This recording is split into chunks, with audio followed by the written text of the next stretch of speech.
Welcome to Amazing Life One Channel Guides. Today you watching Jacqueline Bisset, actress, lifestyle biography and beautiful photos. I hope you enjoy this video. Like, share, subscribe channel. Thank you for watching video. Your favorite actress, model, singer, celebrity biography, photos, images. If you want to see, please comment. Starting. Nickname Jackie, gender female, age 78 years old, in 2023, date of birth September 13, 1944, real name Winifred Jacqueline Fraser Bisset, profession actress, nationality British, birthplace Weybridge, United Kingdom, religion not known, zodiac sign Virgo, height, weight and physical stats. Body measurements 3'5", 253, 35 inches.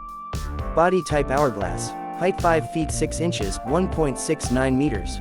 Weight 65 kilograms, 144 pounds. Waist 25 inches. Hair color dark brown. Eye color green. Shoe size 9 US. Dress size 6 US. Jacqueline Bisset. Education. College. Lycée Français Charles de Gaulle. Jacqueline Bisset. Career. Profession. Actress. Known for Norma McIlvert. Debut. The Knack, and How to Get It 1965. Net worth USD $20 million approximately. Family and relatives. Father, George Maxwell Fraser Bisset.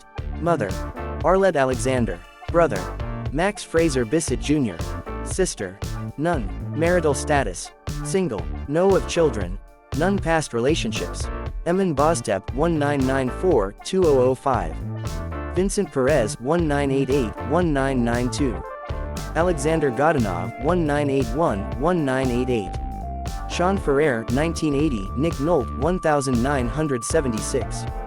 Victor Dre 1975-1980. John Peters 1973. Ryan O'Neal 1972. Michael Sarrazin 1967-1974. Gigi Rizzi, Kirk Kerkorian biography. Winifred Jacqueline Fraser Bisset, born the 13th of September 1944, is an English actress.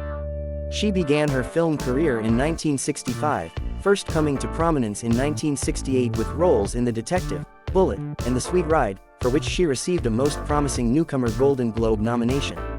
In the 1970s, she starred in Airport 1970, Day for Night 1973, which won the Academy Award for Best Foreign Language Film, Murder on the Orient Express 1974, The Deep 1977, and Who is Killing the Great Chefs of Europe 1978, which earned her a Golden Globe nomination as Best Actress in a Comedy.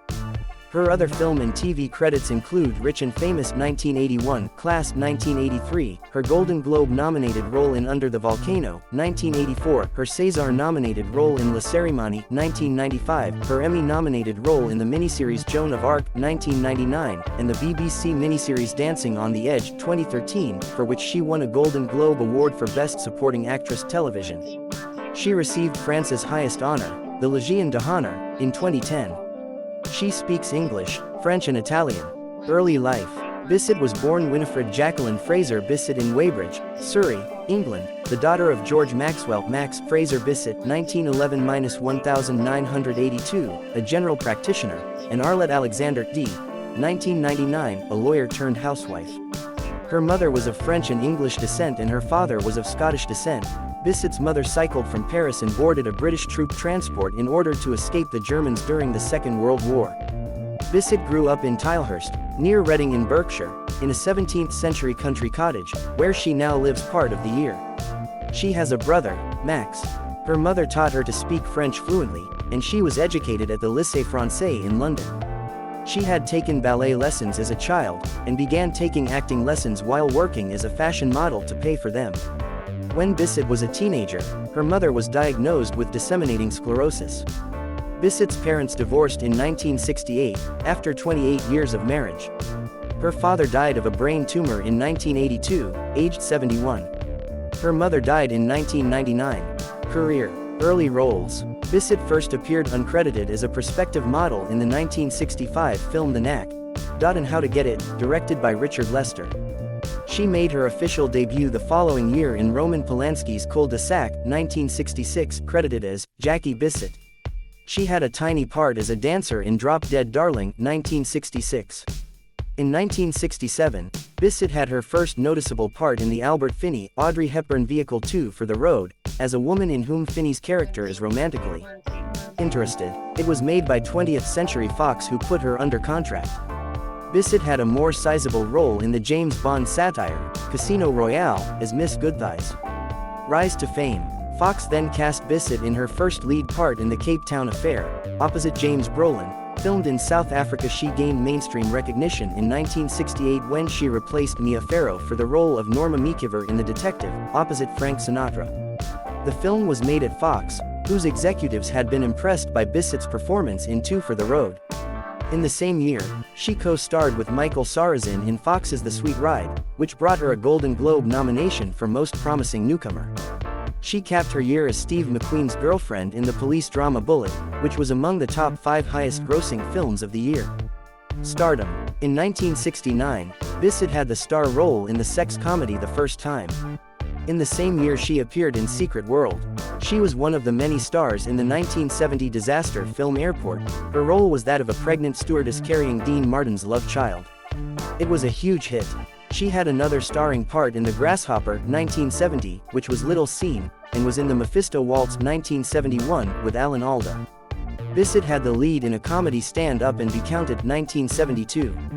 More popular was The Life and Times of Judge Roy Bean, 1972, where she played the daughter of Paul Newman's title character. She played the female lead in The Thief Who Came to Dinner, 1973, with Ryan O'Neal, stepping in for a pregnant Charlotte Rampling. Europe. Bisset went to France to appear in François Truffaut's Day for Night, 1973, where she earned the respect of European critics and moviegoers as a serious actress. She stayed in that country to make Le Magnifique, 1973, with Jean-Paul Belmondo, a hit in France but little seen in English-speaking countries. Bisset was one of many stars in the British whodunit Murder on the Orient Express, 1974, an enormous success. In Britain she starred in the remake of The Spiral Staircase, 1975. Bisset went to Germany for End of the Game, 1975, directed by Maximilian Schell. In Italy, she co-starred with Marcello Mastroianni in Luigi Comencini's The Sunday Woman in 1975. She returned to Hollywood to support Charles Bronson in St. Ives, 1976. The Deep and career peak.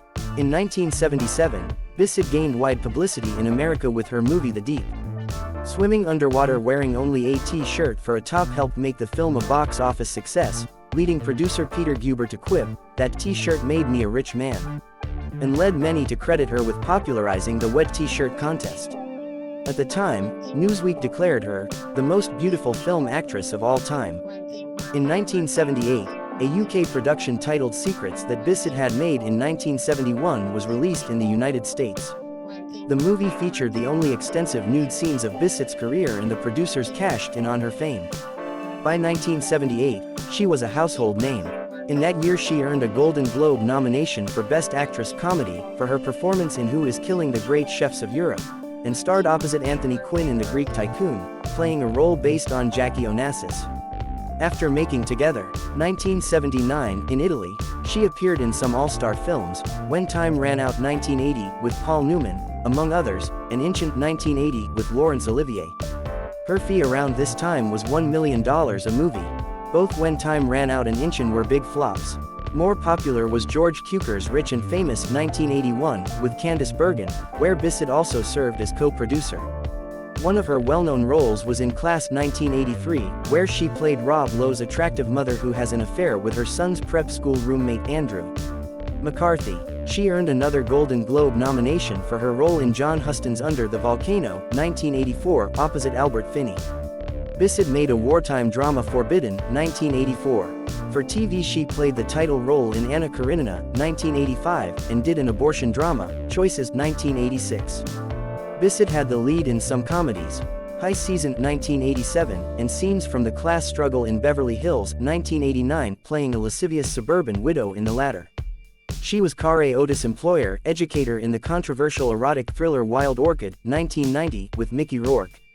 Later career. Bisset has appeared in many made-for-TV movies since the mid-1980s, starting with the cable adaptation of Anna Karenina with Christopher Reeve in 1985. One of her later TV movies, in 2003, was America's Prince, the John F. Kennedy Jr. story, in which she portrayed Jacqueline Bouvier Kennedy Onassis. Bisset's other television work includes the biblical epics Jesus, 1999, and In the Beginning, 2000, and the miniseries Joan of Arc, which earned her an Emmy nomination for Best Supporting Actress. In 1996, Bisset was nominated for a César Award for her role in the French film La Cérémonie. She appeared in the 16th-century period drama Dangerous Beauty, 1998, as Catherine McCormack's mother, a retired Venetian courtesan, and had the leading role in the 2001 independent feature The Sleepy Time Gal, which premiered on the Sundance Channel and was cited by The Village Voice in its annual survey of the year's best undistributed films. Personal life. Bisset has never married, though she has had lengthy romances with French-Canadian actor Michael Sarrazin, Moroccan real estate magnate Victor Dre, Russian dancer-actor Alexander Godunov, Swiss actor Vincent Perez, and Turkish martial arts instructor Emin Boztepe. There are so many misunderstandings in life. I once caused a scandal by saying I lived with two men. I didn't mean it in a sexual sense. We were just like any people sharing an apartment. Boztepe and Perez were 18 and 20 years her junior, respectively. Bisset has said, "I remember reading an article that referred to Emin as a toy boy, and thinking, what on earth is that? That phrase is one of the most insulting things, it's so rude and comes from pure jealousy, I think. He was younger than me, but he was so much a man that calling him a toy boy was ludicrous. And I was so embarrassed for him because it was highly inappropriate. It's also disrespectful to talk about women as cougars. It's very derogatory and silly and all part of this negative kind of thinking that I try very hard to ignore. But they do say that sexually, a man is at his height at 18 and a woman at 35, so that's nature's way. I just think that people are attracted to what they want and need for however long it works."